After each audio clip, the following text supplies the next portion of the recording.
Hey YouTube, it's me, Jen, your pudgy picker. And Kim. I was say jumping. I'm sorry. She's too excited. I'm so excited. I just love doing this. And we're here again for another podcast. Two sisters. One booth. And this is podcast number 19. Yippee! So today we are talking about what weekly/monthly maintenance should I be doing? Should you be doing? Should we be doing? Should anybody be doing? Should you be doing? Yeah. I'd be doing. So that's what we're going to discuss. And first of all, we'd say it kind of depends on a few things. Is this It sort of always our... depends. It's a different Yeah. version of the yes-no. Yeah, pretty much. So we would ask you the question, how many days is your mall open? The previous mall we were in was open 4 days. I had to stop and think. I know, I looked at you like, did you lose your thought? What? 4 days. Yeah, I had to think. 4 days. The place we're in now is open 5 days. Yep. And some places could be open as little as 3 days. Some could be open all week. So whatever your mall is open, how many ever days that is, that's a consideration, because how things get disheveled or need maintenance, is how many days are you open? A lot of customers are through. I know sometimes we'll go in and we'll straighten up, and then by the weekend things just get really, really messy. Yep. So our mall is open Wednesday through Sunday, and then they're closed Monday and Tuesday. So that's a consideration. Another thing is, how big is your space? We have half booths. Our booth in particular is a full size. Yep. And there are booths that are as big as 2.5. Yep. So if you have a lot of space, It'll take a lot more time. Yeah, and it's going to take more time straightening, and it's going to take more time sourcing, and more time putting those items in. So all around, it's going to be more time the bigger your space is. Yep. And another consideration is, how far away is your booth or your mall from your house? We've talked about this before. The place we were at previously is how many minutes from your house? 7 minutes. 7 minutes. Me, it was about 20 to 22 minutes. The new place is about 7 minutes. 12 minutes from my house. And a good 22 to 25 from mine. There you go. So when we talked about moving, you were like, it's going to be a further... I'm like, look, I've driven 22 minutes. But for how many years? As I have said before, when we started off at that one, you were only 7 minutes further away for me. Yeah. So you were only 15 minutes I from moved there. another So it was your choice to move farther away. Well, and the place we were originally at does weekly auctions. So if you've seen my auction hauls, I'm now half an hour. Yep. I mean, if the traffic's perfect. So that would be definitely more. And there are people out there who are probably laughing, going, half an hour, that's nothing. We know some people who literally drive hours. Yep. To get to their space. Not me. So that is a lot to consider, because if you live an hour away, you're not going to be wanting to pop out every day and a half and straighten up. It's just, it's going to eat into your profit because of mileage and wear and tear and time. So we totally get that. So I guess the best way, instead of us recommending to you what you should do, we're going to tell you what our circumstances are and what we do weekly, monthly, and seasonally. Yep. I guess would be a good way to put that as well. So, like I said, we're open Wednesday through Sunday. Kim and I meet out there on Wednesdays, usually in the afternoon. We're there I was going to say, it depends. Yeah. It can be as little as 1 hour, but sometimes we can be 2 or 3 hours, depending on what we're doing. Yeah, we kind of discuss what we have planned or what we're going to be doing. If we're going to be changing things out, like our display piece in the front, that's going to take more time, of course. And if we're going to be straightening the walls, straightening the walls, we did a little bit of work on the walls today, and that does take time. It's like putting a puzzle together. You have to figure out how you're going to maneuver My favorite stuff. expression is Rubik's Cube. Yeah. You got to move this here to move that there to move this here to get that there. Yeah. It's just frustrating when you have something in your hand and about 20 minutes later, you're still holding an item in your hand, but it's not the original one. Yep, Rubik's Cube. Yeah, you put something down, you pick something up. So that can be kind of crazy. But just the regular, what we do is we meet out there on Wednesday. I have, it's like we both have fold-out carts. And as I find things... Like you see the old ladies pushing down the street to the bus bag stop. Ladies. So when I'll tell you, I'm going to give you a quick, brief synopsis of my cart use. Ooh. You ready? I am so excited. Go. So, you know how the carts have a lot of big open spaces. So Kim, my loving sister, made a liner, a denim liner, to go in my cart so that if I put anything little in there, it doesn't fall out the bottom. So that's good. So what happens is, when I go garage sailing on Thursday, and I decide what's going to be priced and what's going out to the booth, I price that out and I put it in the cart, and it sits by my work area. Then when I go Monday, when I go to the thrift store, I also price out what's going to go, and then I have another bin my eBay stuff goes in. So the stuff that's going to be priced and go out to my booth, I again put that in my cart. If there's any particular item that I know we need more of, if I need more books, if I need more, if I have fabric at home and I know we have a space to fill, if I have a blank space on the wall. So if I need any of those items, I'll go in the basement and pull a few of those items from my stash. And then I bring the cart out with me when we come out on Wednesdays. Now, I bring the cart back home and I leave it in the garage. You with me? Gotcha. Okay. So far, so good. So when I go garage sailing on Thursday, I take laundry baskets and put them in the back of my car. So when I put stuff in there, it all goes in the laundry basket. And then I could just carry the laundry basket into the house. Or I can put it straight into the cart and then it goes into the house. You are so efficient.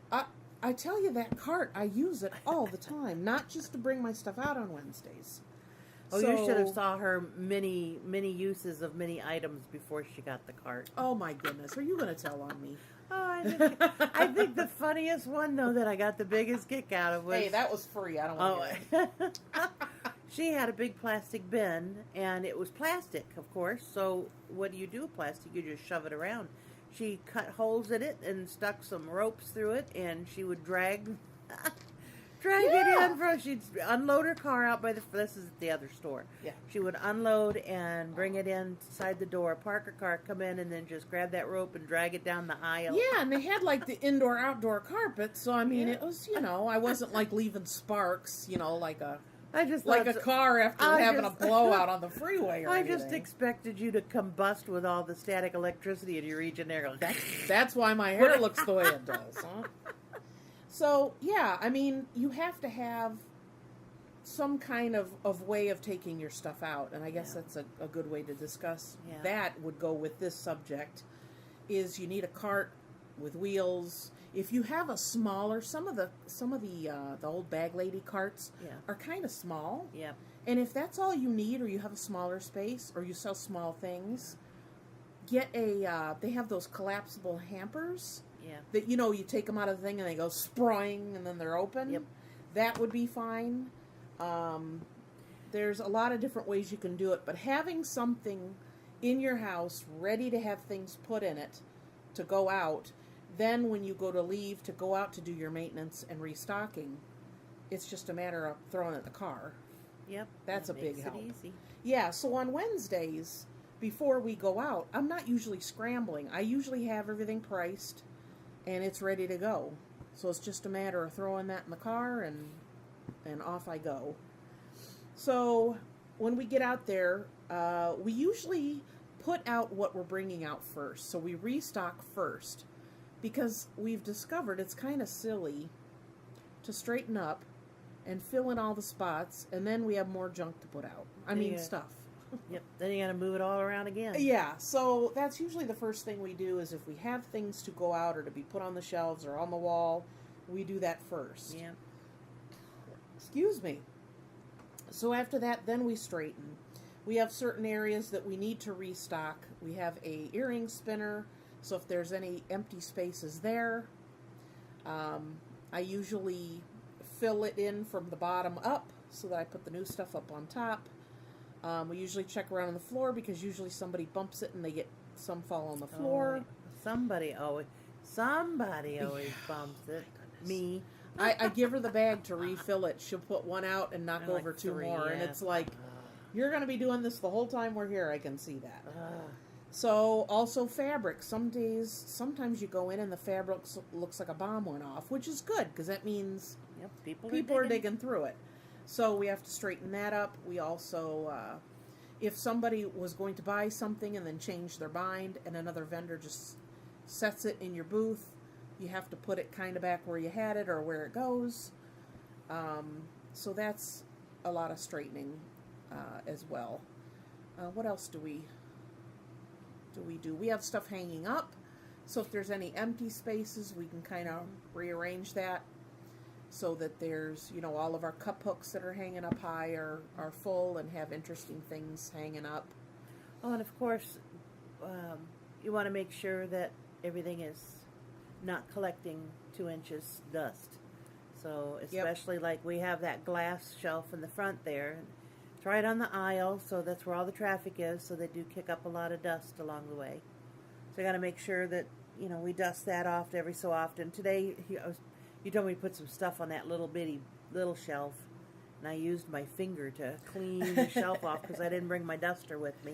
We have a little shelf that it looks like maybe an 11 by 14 size. It looks like a picture frame, but it's actually the shelves are maybe 2.5, 3 inches deep. No more than 3. So it's not really big, Yeah. but we have a lot of little pieces, bric-a-brac. or little very small things, we kind of keep that little on there. sunbathing frogs up there right now. Yeah, so that's a nice little area to display that. Also, like I said, if we come in and you look around and there's a space on the wall, the way that we have our walls and everything full, when there's a space on the wall, that means something's left the building.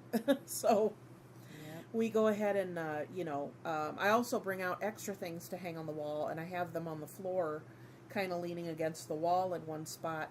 So if we do have a couple of empty spots and I didn't bring anything to hang on the wall, I immediately have something that can be moved up. So we don't like to leave, empty spaces if at all possible. So dusting, straightening, reorganizing, that's our basic stuff. Sometimes if we're changing out our front display, that can take a little bit of time. Yes, it can.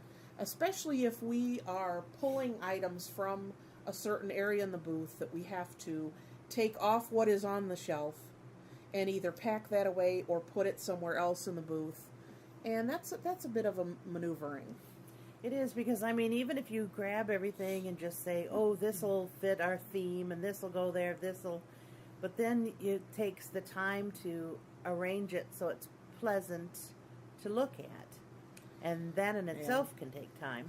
Yeah, because usually I think when Kim and I are there, if we're going to change that front display, is we decide what's going to be packed up, what's going to go, and then whatever else we're going to keep, we usually just set that aside. And then if we're pulling from another place in the booth or we're bringing items, what I'll do is I'll just start if I'm pulling from the booth, I'll just set it on the shelves, and then Kim will start to do the arranging to make it look nice. Putting things a certain height so you can see them all, and having taller stuff in a certain place and shorter stuff in another. And so she, starts working on that. And I do the fluff. Yeah, the fluff work.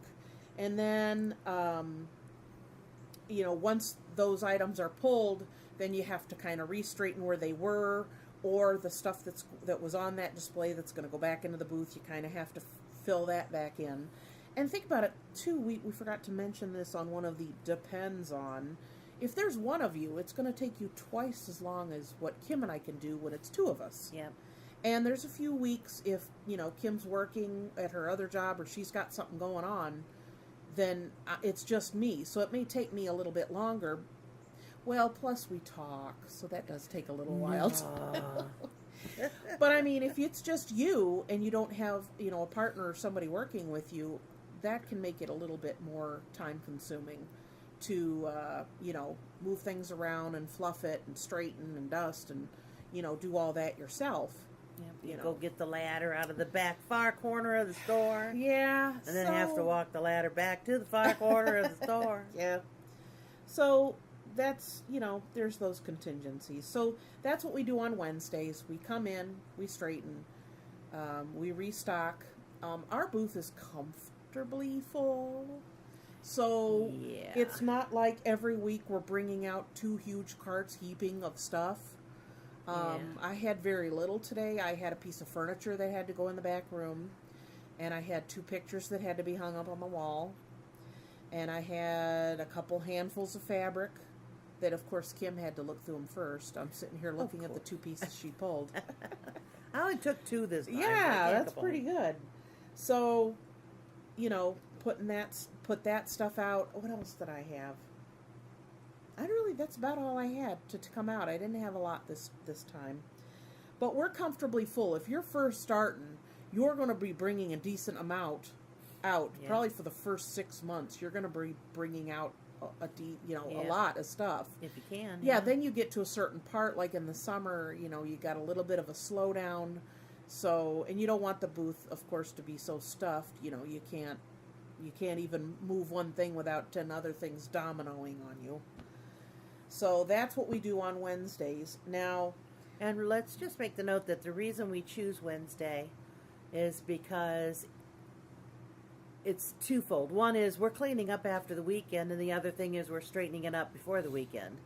So you want to get in before we're not as busy in the middle of the week, so we can get in there without disturbing the customers too much, along with we're cleaning up from the busy weekend where people have been in there digging and everything else. So you want it to always be a pleasant experience for people stopping in, no matter what time of the week they're stopping in, or what time frame you're open. You don't want them to come in and see a messy booth. And think about it too this way: if your store is doing a promotional sale, or they're having some sort of promotion that's going on in the store, and there's going to be more traffic there, then if you live close enough, you might want to pop in another day of the week and, give a quick straighten and make sure everything's decent. Mm-hmm. I know, I'm trying to think, is it this coming weekend? Yes, for the ice cream? Yeah, they're having an ice cream social where they're having current and former military people from the USO are coming to scoop ice cream for donations to the USO. So it's been promoted in a lot of places, so we're expecting a more than usual amount of people that weekend. Yes. So that being the case, we know that it's, there's going to be more traffic, there's going to be more people, and, we'll have to straighten a little bit more. Now, since I live closer, and I'm sure I've mentioned that I'm on the a voluntary ad team that decides how ad money is going to be spent, that is collected from all vendors as part of their pay or part of their rent, that I usually pop in. So I'm the treasurer, so I pop in usually on Saturday and see if they have anything for me to deposit for the next week, or any bills that I need to write checks for, and I will do a quick... What are you staring at? I just realized you always wear socks. You don't have your socks on. I took my socks off because I'm hot. I'm sorry, it's just They're not usual. that ugly. I know, but it's just not usual for you to be without socks. And I'm like, what? She's without... I'm sorry. I have feet. You do have feet. Oh. Sorry, I'm always barefoot. I stay barefoot until the snow comes up over my toes. Yeah. And then I'm forced to put the others on. Yeah, but it's warm in here, so I took my socks off. So anyway, didn't you hear me say I was going to take my socks? No, I guess I didn't. So that being said, Saturday I go in, I check with them to see if I have any bills or they need anything. Stop staring at my feet. I'm not. I'm looking at my notepad now. Gonna make you all conscious. Self-conscious. Anyway, so I will do a quick straighten in the booth, and that don't take me but a few minutes. So I get, I go in there, straighten up, check with the owner, see if they have anything for me to take care of. And I'm usually not in there more than probably 15, 20 minutes. So that's kind of nice. And then if things get a little bit messed up in the afternoon or on Sunday, then we're back on Wednesday. So that's our basic weekly maintenance. Monthly maintenance, I don't think we really do anything different. No. We do try and change our display monthly or every month and a half. Yeah. So that will be on a Wednesday.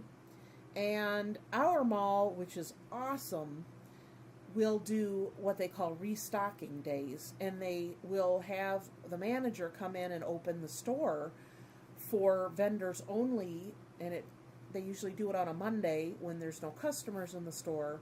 And this is good for people who want to seasonally change the booth or to do major changes as far as display or furniture or anything like that, so that you can move stuff around and not be in the way of the customers who are shopping.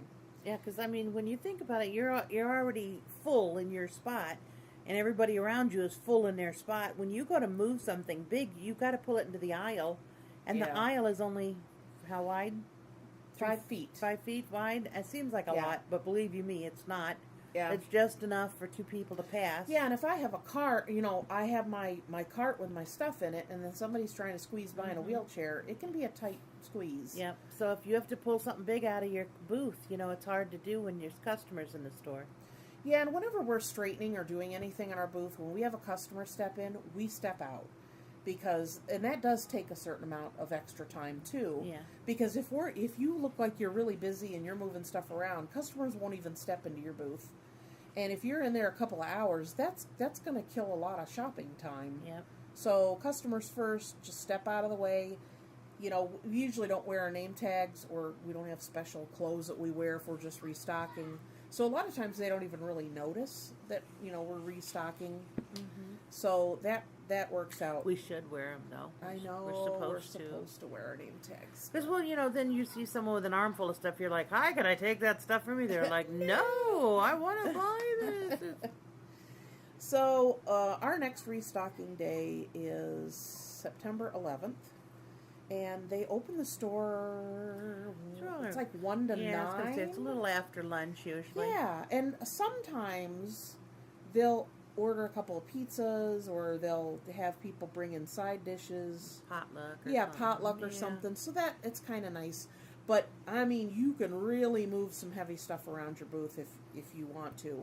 And that's really nice that you can do it and not worry about, getting in the way of the customers or knocking something over and killing a customer. It's always bad for business. Yeah, really. It kills off your repeat customers.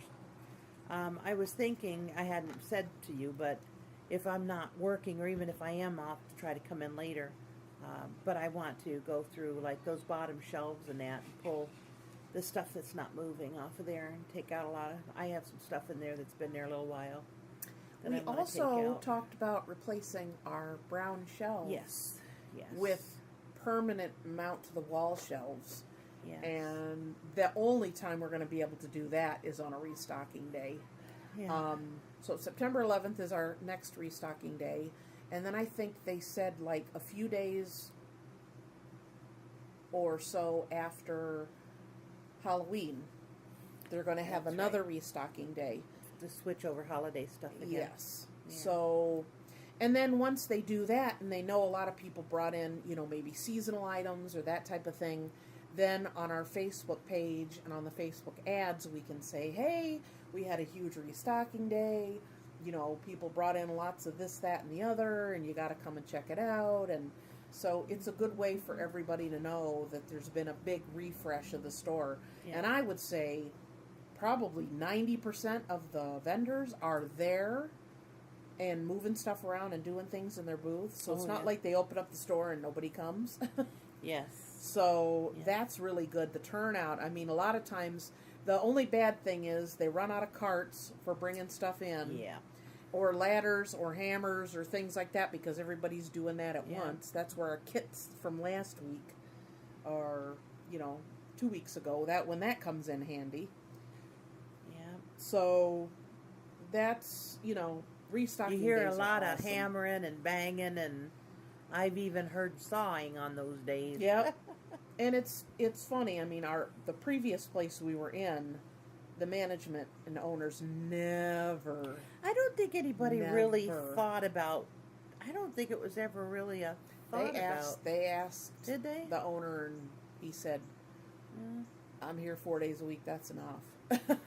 well, So, but I don't know. I just think it's really it's an advantageous awesome for everyone because if you think about it, even if you have one vendor in there doing a massive change during store hours, how that's going to affect your shopping. How many times have you been in a store, you do the survey or something on your receipt, and like my son was saying, he was talking about the surveys for, he said somehow they've been surveying people about the cleanliness of the store, and they got really high marks. And that's part of it, is when you go into a store, you may not have the opportunity to say or complain or verbalize anything, but in your head you're like, man, I can't get down that aisle, or they Yeah. got stuff and I don't want to go around that, or it's just piles and piles of boxes. Like they're, majorly Yep. restocking. so you don't feel comfortable going down. Then you, not only the person that's doing their booth, has lost possible sales, but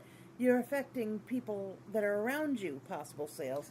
So it's really Yeah. advantageous for the owners to do this, because then we're not inconveniencing those customers. And Well, we used to have a neighbor, who you know exactly who I'm talking about, who is in a different location in the store, but they would be in our aisle, and they would have their stuff so laid out so far in the aisle that if a customer said, "Excuse me, I need to get by," they'd say, "No, you need to go around." And I'm like, I'm glad I was never I there to have hear never that. heard that, because I No, certainly would have yeah. said something, Yeah. because that don't fly. Customers have to be number one. Yeah. If they're not there and they're not buying and they're not bringing in the money and they're not bringing in their friends, then you're not selling anything and you don't have a business. Yeah, you can straighten and restock and price stuff all you want, but if there's nobody there to buy it, Yep.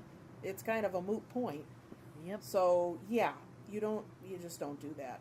So, on our restocking day, I guess that's what we need to discuss. Because we gotta I want to get absolute measurements so I could figure out what we want to get for that corners there. Because if you've seen our booth tour, we have a huge white shelf that, as you're standing in the aisle looking straight back, it's centered in the back wall. And then we have two smaller brown bookcases that we have lace panel curtains in back of them, Tucked so in you can behind, kind of yeah. see, things are easier to see. But what we want to do is we want to have the white shelves that we have on the side walls, we want to put those on the back wall, and we'll actually have way more display pieces or area. Plus, the shelves are white, the walls are a nice, tan taupe color, so stuff Nice does contrast. Yeah. So if you got carved wood things or anything brown and it's on that shelf, it just is camouflaged. It kind of blends in. Yeah, and the shelf does not fill from the edge of that white shelf to the wall, so you have a good foot and a half. A little bit of that's dead just space. dead space. So that's something that we want, to work address on. that. Yeah. So essentially, if we Going do that, back to our previous podcast about every the square inch of that booth Yep. you're paying for, you're gonna make wasted use of it. space. So when we do that, we're gonna, of course, have everything pre-measured, know exactly what we need to purchase to bring it in. But then we're going to have to empty all those shelves out Yeah. and pull the shelves themselves out, and then put the shelves on the wall, and then put everything back on the wall. And that's going to be Time a consuming, decent because amount of those work. shelves, they're anchored into the wall, because you never know how much heavy stuff we're putting on it. Oh yeah, we got heavy stuff on those. So so like they have to be paperweights and glass, heavy Yeah. blown glass stuff, and they have to be anchored well. So that takes a little bit of time to get it in and leveled and marked and drilled and nailed and We're whatever. bringing our box fan. I'm telling you that. That's what Don't I did when forget we the moved fan. in. I'm like, you better turn that fan on me, or I'm just going to lose it. Yeah, there's no air movement over where we are. That's Yeah. bad. So we're going to kind of have to discuss how we want to do that. And that's my house cleaning day, so that's going to be a long day. Well, you're just going to have to switch your stuff around a little bit. No, I can't do that. Oh, I forgot. I am set in my ways. Yes. Yes, I am know totally you and are. completely inflexible, and I admit it. You wouldn't work well with my job. Hey, can you do this tomorrow? No, I need Nope, you to do sorry. it now. Can you do it tomorrow? Can you do I'm it sorry it's scheduled. Unless you get me 3-4 days in advance, can't help you.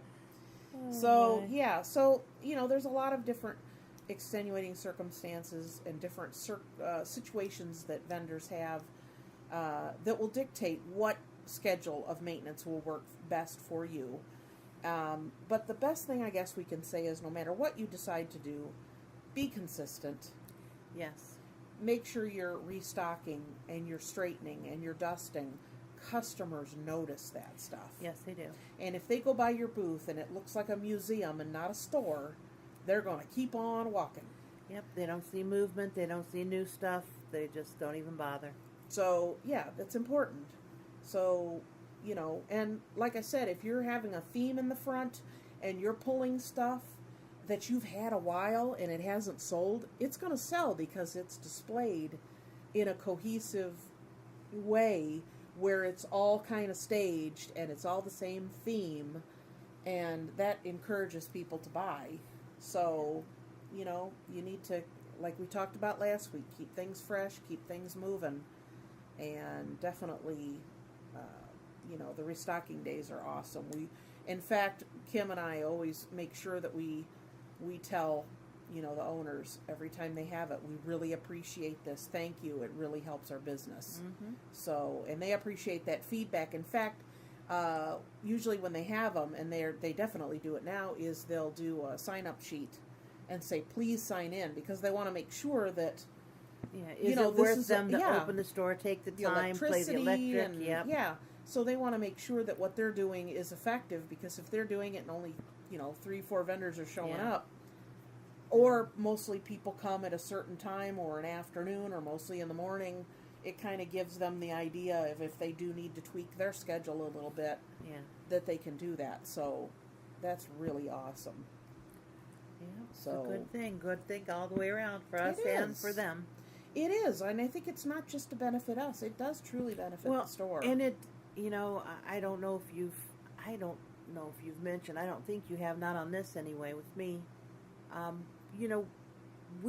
This store's only been open 2 years, not quite 2.5 years. Yeah. And in the first year of them being open, they already won awards. Yeah, from 2 local newspapers who had contests of readers and polling people. What's the best furniture store? What's the best gift shop? What's the best place to get a pizza? Yeah. So they have all these different categories, and we have won. Last year we won 2 places. This year we won 3.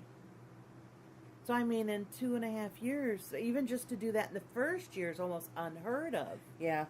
With the amount of other businesses that were listed and the voting that was involved. Yeah, and it's funny, Kim and I went to leave the store, and I had messaged somebody that was selling something on Facebook. They were literally, you could have probably thrown a rock from stood on a ladder and from seen the their store, house. And hit their house. I mean, that's how close they were. So when I said, "Oh, we're right," he's like, "Well, we're behind this particular store, which is in the same plaza," and I'm like, "I'll be there in just a couple of minutes." So I told him about us having a space there, and he said, "Oh, I've heard about that place. I heard there's a really long waiting list to get in." And I said, "Yeah, it's a little over 700." And he's like, "Really?" Yep. He's like, "Oh, I heard it's doing really good over there." So, I mean, people in the neighborhood and the city's really happy to have us. The Visitors Bureau for the city we're in is very happy. Yeah, we have we're one of their satellite offices. Yep, satellite office and everything for them. So, I mean, it's they knew what they were doing when they opened this place. They came in running, And a lot of the people that they started off with are already ones that have already been doing this. So we all started off running together. We really got to jump. The store really got a jump start. Yep. And obviously, like I said, it shows. It's not common for a 1 year in business to be able to win those kind of awards. It's hard enough for a business to stay in business a year. Yes. Let alone to win accolades and have people who, we still have people that come into the store and we have a greeter. And the greeter will say, "Hi, have you been here before?" And if they say no, then we say, we have over 100 vendors. Here's the checkout. If you need any help, just anyone has an apron and a name tag on, we'll help you out, blah, blah, blah. There's the bathrooms. Yes, gotta point out the bathroom. Yeah, and a snack bar. And they have a little register thing where they keep track. This is new people. This is return people. We still have a lot of new people coming. Yeah. How did you hear about it? Yeah, and they'll come in and say, "Yeah, I've been by here several times, and I've been meaning to get in. How long have you guys been open?" And we're like, "Well, it was 2 years." And what? I can't believe it's been that long. Think about how many times you're out and you're driving around and you see an interesting thing. You're like, "Oh, one of these days I got to stop there." And sometimes it'll close before you get over there, which is... Yeah. But the point is, people finally do get in there and they're like, "Wow, I'm going to come back and I'm going to bring so-and-so and so-and-so," because, So, or they've had people that come visiting in from out of town. Yeah. They're like, they've told them about it, and they're like, "Oh, you got to take me there when I come up." So, or they'll come in and say, "I just was going to stop in for a minute. I got to come back when I got more time." Yeah. So I mean, it's awesome. The city's been really welcoming, and just the business is awesome. It's doing really well, and that trickles down to us. Vendors, and we're really doing well there too. Yeah, I mean it's one of those you scratch. They couldn't run that business and have it successful if it wasn't for the vendors being successful, and we couldn't be successful if we didn't have people operating the place that are successful. So it really is, a full circle. We really do. If it weren't for one, the other wouldn't be there. Yeah, and the owners, they're just really good people. They're just really awesome people, and when Kim and I were just talking about this today, that when you have a boss or you have someone you're working for, or in our case, in a co-op situation, when they ask you to do something a little extra or they need a little help, because they're such good people and there's such good vibes there, you want to jump in, you want to help, you want to extend yourself, because in the long run, it's going to benefit all of us. Yeah. So that's definitely, we're very happy to be there. So, yeah. Well, I think we've patted them on the head good enough for tonight. It's true, though. They're really awesome people, and I really am happy to be there, and I enjoy being there. Yeah. I really enjoy being there. And spending time with my sister. Oh, she loves me. And you feed me when I come over to your house afterwards. That's true. I feed you pretty good. So, I guess is that all? Do you have anything else to add? I don't believe so. I've covered all of my notes. Okay. As extensive as they are. So, we hope you enjoyed our podcast this week. Please give this podcast a thumbs up and leave a comment down below. Or you can email us, jen@pudgypicker.com. Send a message to Kim or I would be great. You can follow me on Twitter under The Pudgy Picker, and we will see you next week. Yes, ma'am. See you then. Bye. Bye.